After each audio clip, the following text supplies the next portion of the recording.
Welcome everybody to Nomad, the world is my beat. I'm journalist Liza Foreman and I'm taking you around the world with me in my suitcase. Now today's Christmas special is an incredibly personal story. It's the story of how the Church of the Nativity in Bethlehem, which is my family church, has refused to add my name to our family register. The story of my own resilience, that as a child who is abandoned, disowned, disinherited and erased from view by my father Fuad Nachlef Kattan, who abandoned my mother, Rosalie Mary Murphy, now Rosalie Everett, in London with a small child when I was 2. He abandoned her too, and he left her to a terrible fate. She has been in constant chronic pain 24 hours a day for 40 years, from working 3 jobs to keep the child of an extraordinarily privileged, powerful man who was head of the board of trustees for Bethlehem University, who went to one of the best schools on earth, who teamed up with his cousin or second cousin when I was about 3, married her, and together they sent a letter to my poor mother saying, "We don't want to know anything about this child."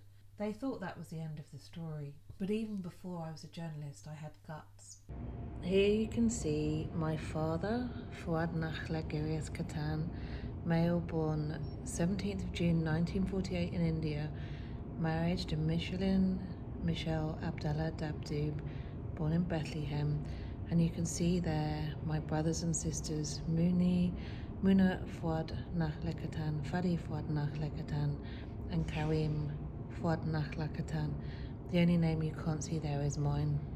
And what happened is that at 17, having grown up in England with an English father and my mother, and then another English father and my mother, and then another English father and my mother, I was put in touch with Fuad Kattan's cousin. She met me and she told me where he lived and she gave me his phone number. And I remember trying to call this stranger from my rubbish school, but the line was dead. So a couple of years later, when I was on an exchange trip to Israel, I decided to pay him a visit. I took a bus to Bethlehem with a friend. We asked where he lived. There wasn't a lot open. There were just soldiers in the streets with rifles, but I knocked on his door and I presented myself. A young boy finally let us in. That boy is called Fadi Kattan. Today he's a celebrated Palestinian chef. He owns a restaurant in London called Akub and another one in Toronto. Anyway, on that day I met this father and he asked me if I wanted anything. And I didn't. I wasn't there to gold dig. I didn't know what that was. I said to him, all I want is that if you're ever in London, please have dinner with me and let me know my family history. That moment never came. Apparently, the day when I knocked on his door, his wife Michelin threw a fit. She couldn't understand how, having orchestrated this whole situation so many years ago, that my mum would be sent a letter saying, "Don't send us any more photographs of this child." The child could then show up. 3 years later, I went back to Israel to work on a kibbutz. That's what English kids did for their gap year. Kids with no money, like me. This time, Michelin Kattan thought she'd serve up some more cruel behaviour towards me, and she came to meet me at the King David Hotel. And she said to me, I was 18 or 19 years old, "I need to tell you something, that because your father didn't grow up with you, he can't get to know you now, but here's our phone number if you ever need anything." That caused me a lot of psychological problems. They did offer help about 5 years later when I was studying to do a PhD and had no money. They actually, thanks to a friend of mine intervening and saying call them, sent me a cheque from a Swiss bank account and some money came. And when I wanted to become a journalist a few years later, Fuad paid for me to buy a second-hand computer and told me never to contact him again. I suppose around the same time, Fadi and my other brother Karim Kattan and Muna Kattan were being treated quite differently. I guess Fuad didn't have the money to support me. He was sending Fadi to the Cordon Bleu. He was sending his daughter Muna Kattan to the American University in Paris. Who knows? Paying for their homes in Switzerland, Florida and everything else. And there's my mum in constant chronic pain 24 hours a day and her kid trying to make it. But a few years later, when the internet arrived, I discovered my family tree on the internet, and I discovered I had these 3 brothers and sisters, Fadi, Muna and Karim. And I refrained from reaching out to them because I'd been told this was a really religious family. The excuse I'd been given my whole life as to why I was disowned was because of religion. So I told the story to a filmmaker from Palestine called Raid Andoni. I asked his advice, should I contact these brothers and sisters? Might they be shocked? They don't know about me. He shared the story with another filmmaker called Anne-Marie Jassir because she's from Bethlehem. Anne-Marie Jassir's jaw hit the floor because I was the long-lost cousin she had discovered existed, who'd been buried from sight. She'd been looking for me. So this is the house where my grandmother grew up, Emily Kattan, known as Mimi Kattan, who was supposedly the most beautiful woman here in Bethlehem in her day. I never met her. I didn't grow up with my real father. Even if I had, I wouldn't have had the chance to meet her because she died before I was born. I'm fascinated by her. I've seen the most stunning photographs of her. She lived a phenomenally interesting life. The family were textile merchants and traders, and they lived and worked all over the world in the 1930s and 40s.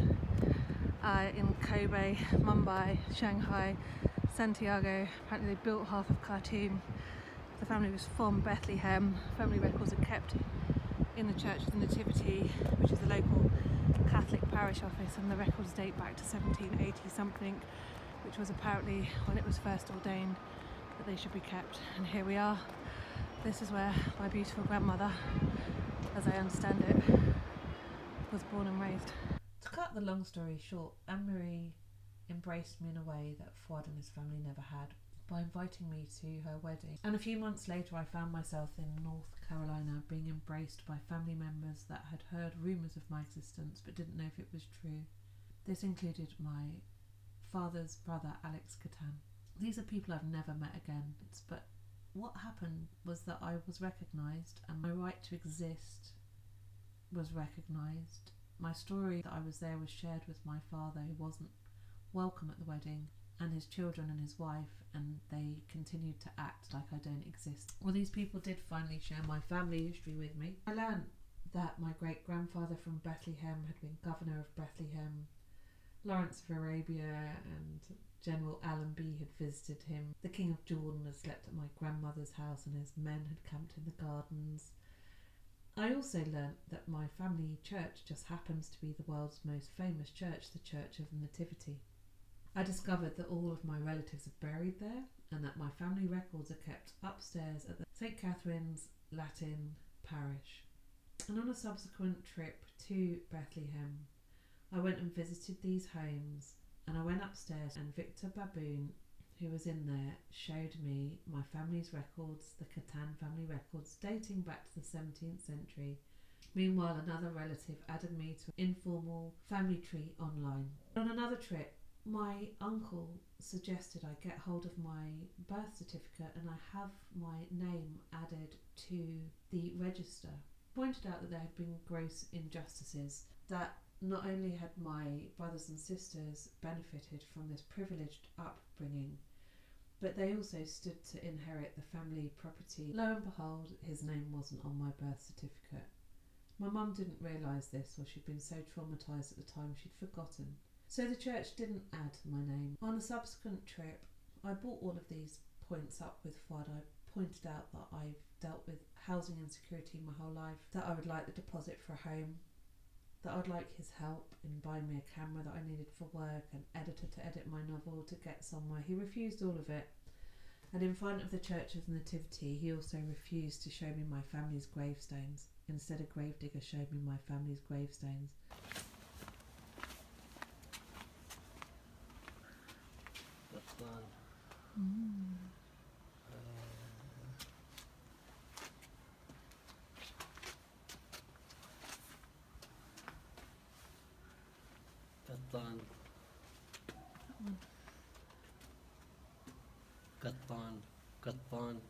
Julia Kattan. Julia Kattan. On another trip, I remember sitting in a cafe with him in front of the Church of the Nativity, and he was a bit more friendly. He made lots of excuses. He also blamed the church for why he did what he did with me, said times were different and that my mum was getting on with her life. And when I asked if he would add my name to the Church of the Nativity's register, he said no, and he wouldn't give a reason.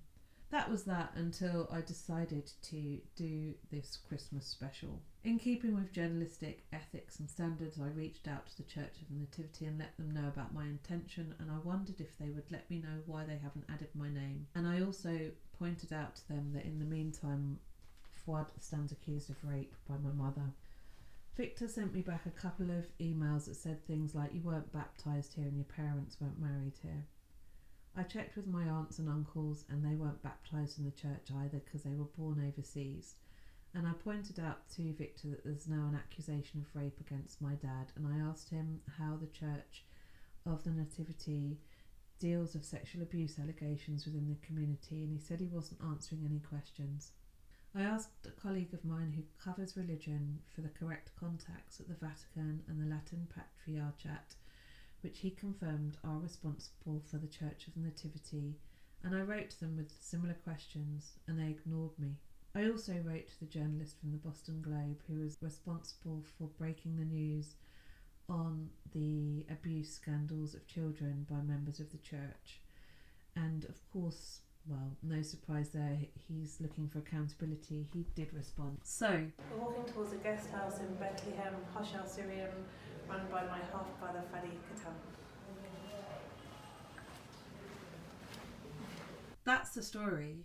That's why we're running this special on Christmas Day, and I'm sorry if your belief is that the Church of the Nativity is a mythical place and that it offers shelter to the needy and therefore gives birth to a sacred human being, but it's really problematic too that it can do that for Jesus but erase me.